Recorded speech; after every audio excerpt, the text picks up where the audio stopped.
Olá, vamos tratar agora do IDEB, Índice de Desenvolvimento da Educação Básica no Brasil. O IDEB é um indicador que busca mensurar resultados de escolas de educação básica com vistas a identificar os níveis de desempenho e a taxa de aprovação dessas escolas. É um indicador que foi criado em 2007, utilizando-se dados da Prova Brasil, que nós já mencionamos em outro vídeo, que é uma das peças do sistema de avaliação da educação básica. O IDEB, ele é, por muita gente, equivocadamente chamado de índice de qualidade da educação básica. Não, ele não tem condições de mensurar a qualidade, porque para que isso fosse efetivado, para que a qualidade da educação básica pudesse ser mensurada, um conjunto muito grande de variáveis que o IDEB não trata deveriam ser incluídos. O IDEB, ele toma... Isso, todavia, não faz com que o IDEB não seja um indicador importante. Nós não temos no Brasil um outro indicador de resultados ou de desempenho escolar, educacional, com o grau de abrangência que atinge o território nacional todo, como este consegue. Então, ele é um indicador útil, necessário, especialmente para se pensar e para se avaliar a política educacional na direção de apontar caminhos para a solução, para a identificação antes e depois para a solução de problemas da educação básica. O IDEB ele é composto, é um número, né, é um indicador que trabalha numa régua que todos conhecemos bem, que é uma régua que varia de 0 a 10, né? O IDEB potencialmente mais alto seria o IDEB 10, e o mais baixo o 0. Todavia, não há nenhuma escola, nenhum sistema de ensino com IDEB 0, tampouco com IDEB 10. E ele toma para a sua composição dois elementos bem importantes. Um é o fluxo escolar. O outro é o desempenho dos alunos em provas padronizadas. Na Prova Brasil, particularmente, ou simplesmente no SAEB, como nós chamamos hoje. O desempenho dos alunos, do conjunto de alunos da escola, que são para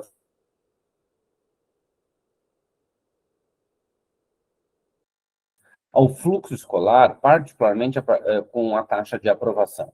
Então, vocês têm aí um exemplo. Numa escola que a média do desempenho dos estudantes no SAEB seja igual a 6, e o fluxo escolar, a taxa de aprovação, seja de 90%, 9 de cada 10 alunos sejam aprovados, nós teremos que o fluxo escolar de 90% vezes o desempenho médio de 6 vai resultar no IDEB 5,4. Porque é o fluxo escolar reduzido à base 10 multiplicado pelo desempenho é que gera o IDEB. Aqui está invertido, né? Aparece primeiro o desempenho escolar, mas o desempenho, no meu exemplo, ele aparece no segundo, é o segundo número. O fluxo escolar, que aparece em cima como o segundo elemento da equação, aparece aqui como o primeiro número. Foi só um erro de digitação aqui. O importante a registrar é que o IDEB, ele trata desses dois elementos que são bastante importantes. Ora, é claro que a gente espera que todas as escolas consigam fazer com que os alunos cheguem, que chegaram, permaneçam e, permanecendo, aprendam e sejam aprovados, promovidos para as séries seguintes. Então, a boa escola não é aquela escola, para ficar com os parâmetros do IDEB, a boa escola não é aquela em que os alunos apenas tiram boas notas, senão que é a escola em que os alunos chegam, permanecem, aprendem, tiram boas notas, não se evadem, não reprovam. A equação composta com esses dois elementos, fluxo e desempenho, toma dois elementos que são, muitas vezes, contrapostos. Como assim? Veja, uma escola que tem uma taxa elevada de reprovação, tenha por política reprovar bastante os alunos, ser muito exigente e até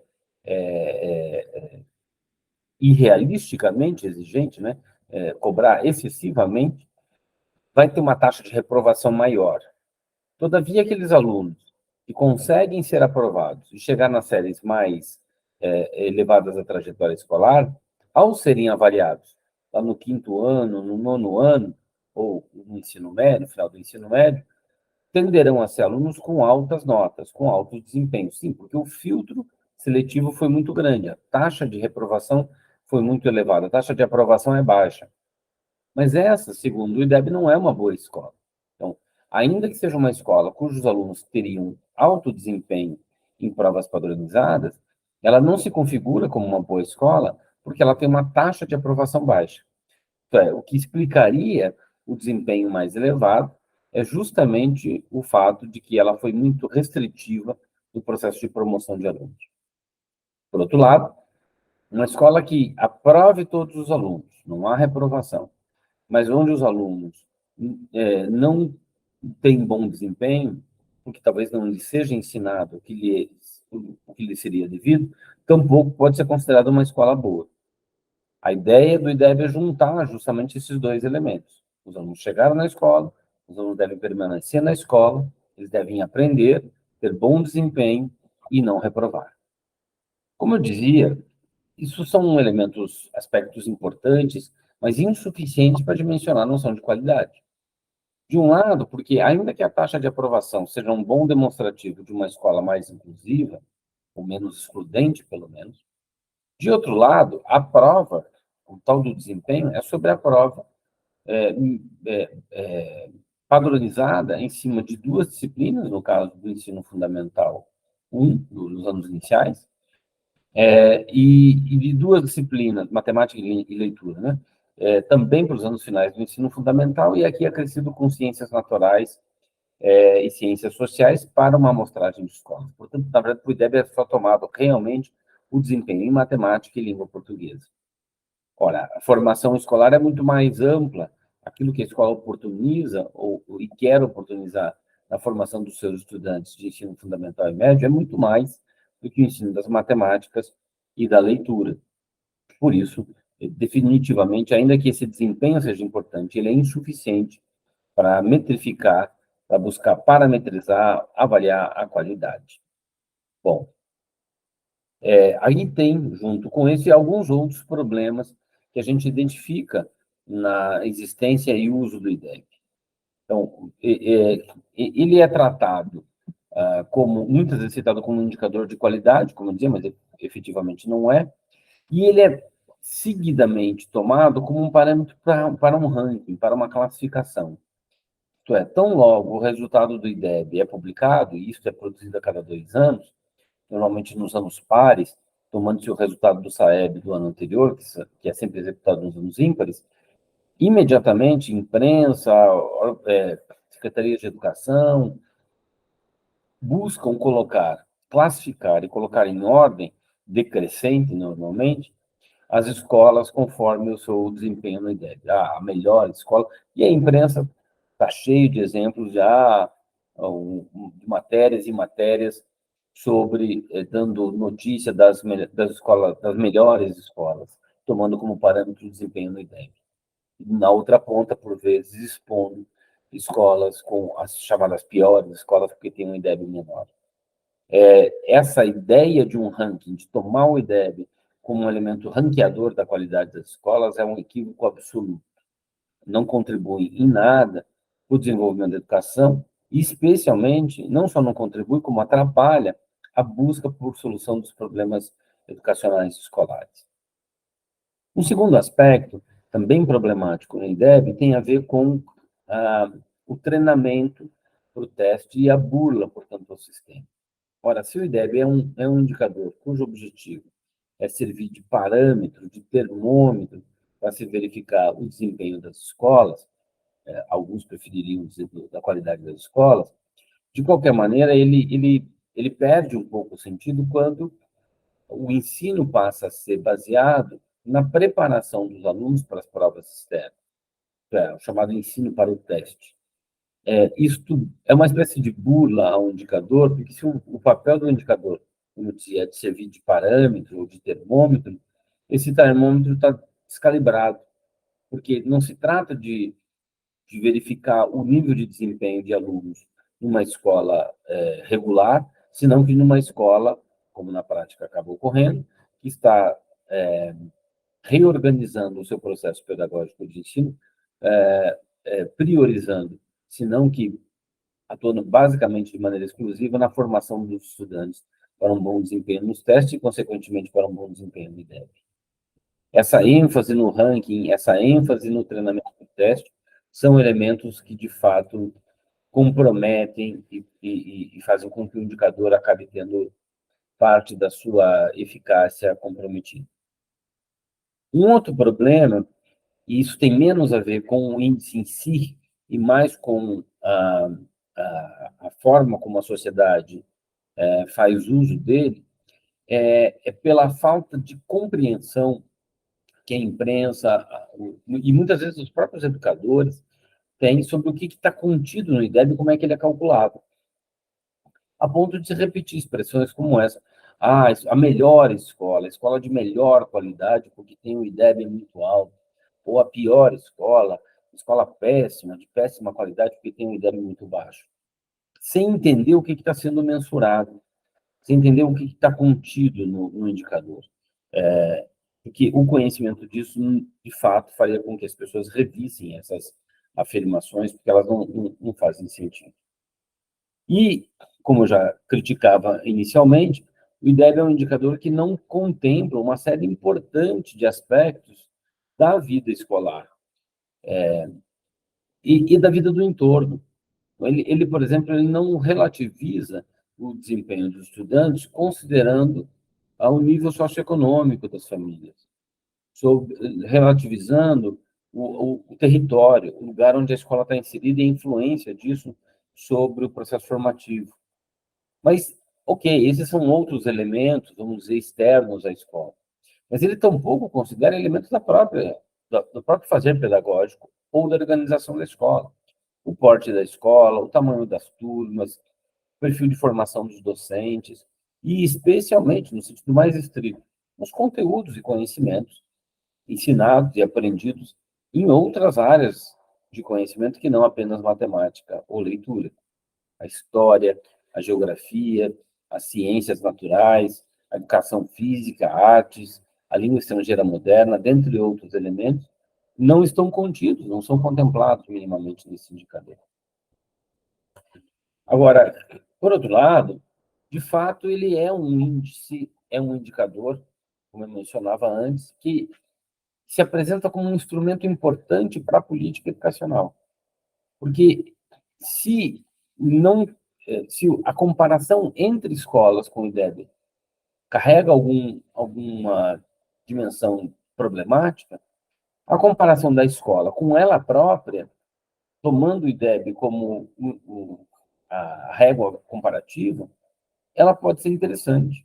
Verificar em que medida a escola está ampliando ou reduzindo a sua taxa de aprovação, buscar entender em que medida a escola está ampliando ou reduzindo o desempenho dos seus estudantes, ainda que apenas em matemática e leitura, podem ser parâmetros interessantes para se verificar ou para se ter pistas de condições de qualidade, se não de qualidade, pelo menos de condições de qualidade. Nesse sentido, esse instrumento pode ser muito útil, tanto para a política escolar, no sentido da condução do planejamento e da gestão da própria escola, senão que para a condução da política educacional como um todo, dos sistemas de ensino. O IDEB também, ele eu já vou mostrar mais adiante, um indicador de metas e potencialmente de controle social. Isto é, ele coloca metas de alcance para as escolas, para os municípios, para os estados e para o próprio país. Porque, de resto, o IDEB é um indicador que pode ser calculado para qualquer uma dessas dimensões. Nós temos IDEB para cada uma das escolas de ensino fundamental, para cada um dos municípios, para cada um dos estados e para o próprio país. E, nesse sentido, o seu uso cada vez mais presente no cotidiano das escolas, na política escolar e na política educacional, tem contribuído, na minha avaliação, para o desenvolvimento daquilo que a gente tem chamado de cultura avaliativa. Docentes, diretores de escola, mesmo estudantes e seus familiares, comunidade do entorno, gestores de sistemas de ensino, tem se debruçado com um pouco mais de dedicação a compreender um pouco melhor sobre a avaliação da educação, e isso tem contribuído para o desenvolvimento de uma cultura avaliativa, o que, dominantemente, eu entendo como algo positivo. Nessas tabelinhas que vocês têm aí, são os resultados do IDEB, de um lado, e do outro lado, as metas projetadas para o IDEB, desde 2005 até 2019. Ainda não trouxe aqui os dados de 2021, mas até 2019. Na primeira tabelinha, nós temos os dados, isso aqui é para o Brasil, isso aqui é o IDEB do Brasil. Né? É possível ver, como eu dizia, por estado, por município, para escola. Né? Essa primeira tabelinha é o resultado do desempenho brasileiro para os anos iniciais do ensino fundamental. Do lado esquerdo da tabela, o que está à esquerda de 2019, esse pedaço para cá, é o chamado IDEB observado. Isto é, aquilo que foi mensurado, que foi medido. E o que está em verde é quando o desempenho mensurado superou as metas desenhadas. Para cada etapa de ensino, anos iniciais, anos finais e ensino médio, para cada ano, 2005, 2007, 2009, a partir de 2007, e para cada dependência administrativa, estadual, municipal, privada, pública, etc., o IDEB planejou, desculpe, um conjunto de metas, de resultados que deveriam ser alcançados até o ano de 2021, que foi, em tese, é o último ano do IDEB, conforme projetado originalmente. Por que 2021? Porque no ano seguinte o Brasil completava 200 anos, e a ideia era que, quando do bicentenário do Brasil, da independência brasileira, o país atingisse a nota 6 no IDEB para os anos iniciais. Essa era a grande meta, inclusive isso está disposto na própria meta 7 do Plano Nacional de Educação. O que está em verde marcado aqui é quando o resultado foi superior à meta. O que está em branco é porque o resultado ficou igual ou abaixo da meta. Então, vemos que nos anos iniciais, sistematicamente, de 2007 a 2019, há um desempenho superior ao desempenho da meta. Né? Em 2019, por exemplo, o desempenho foi de 5,9 e a meta era de 5,7. E assim por diante. Então, por os anos iniciais, vocês podem ver que está bem pintadinho de verde aqui. A exceção é a escola privada, cuja média ficou, ainda que alta, ficou abaixo daquilo que foi projetado a partir de 2011. Bom, nos anos finais, todavia, o quadro é um pouco diferente. Nós temos um alcance das metas apenas nos 3 primeiros anos das medidas, até 2011. A partir dali, de 2013 em diante, nós temos ou uma equiparação, ou nem isto, ficando abaixo o desempenho das escolas dos anos finais do ensino fundamental em relação às metas desenhadas para aquele período. No ensino médio, é o mesmo padrão do ensino fundamental, dos anos finais do ensino fundamental, com apenas um desempenho mais elevado até 2011, mais elevado do que a meta, ficando abaixo da meta sistematicamente a partir de 2013. Sugerindo, portanto, que nos anos finais do ensino fundamental, em 2021, e no ensino médio, a chance do atingimento da meta era bem pequena. Aqui nós temos o IDEB, a mesma coisa, só que agora para o Paraná. Né? E aqui é o geral do Paraná. Então, nós vamos ter, nos anos iniciais do ensino fundamental, vocês podem ver que, sistematicamente, as notas do IDEB estão acima da meta até 2019. Né? Em 2019, a meta era 6,9, o desempenho foi 6,5.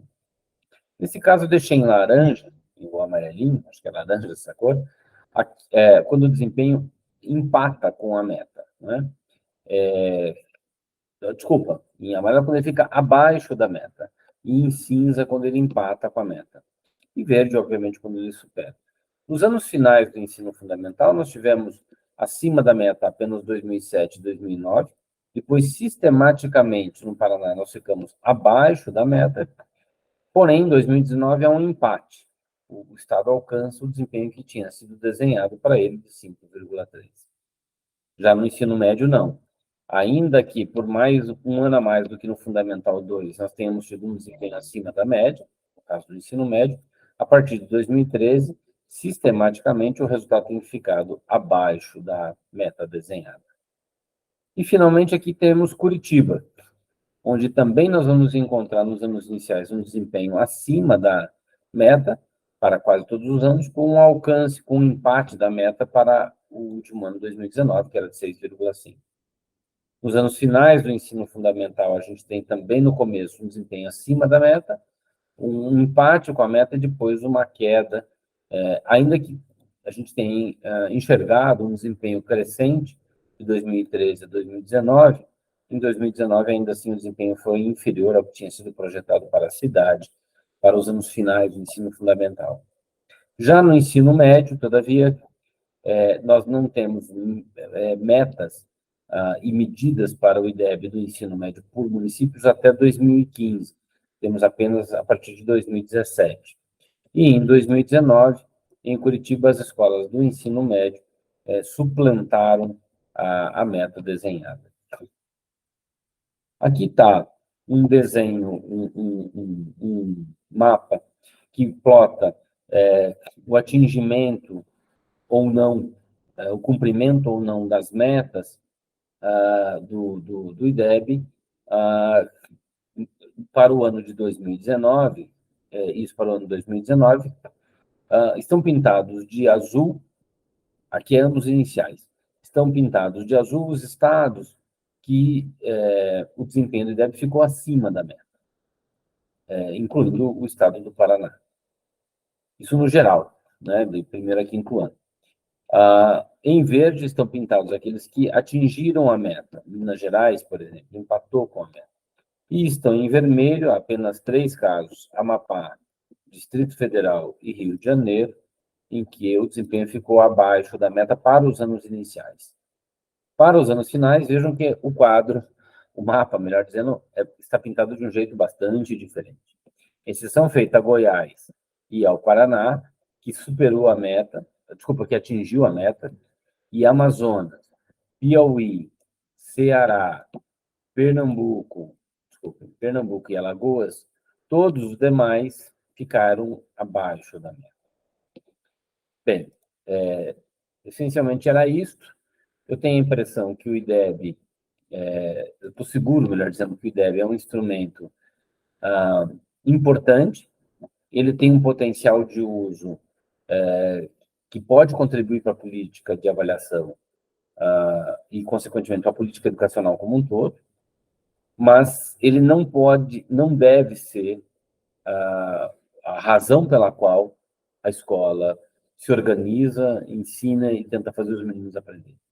O papel da escola não é tirar boa nota do IDEB. O papel da escola é formar cada vez mais, cada vez melhor, crianças, jovens, adolescentes, adultos, na educação básica, procurando fazer delas, humanos cada vez melhores, né? Pessoas cada vez melhores. Esse é o papel da escola no desenvolvimento de um projeto de formação humana, não é tirar nota no IDEB. Isso não tira a importância, insisto, do indicador.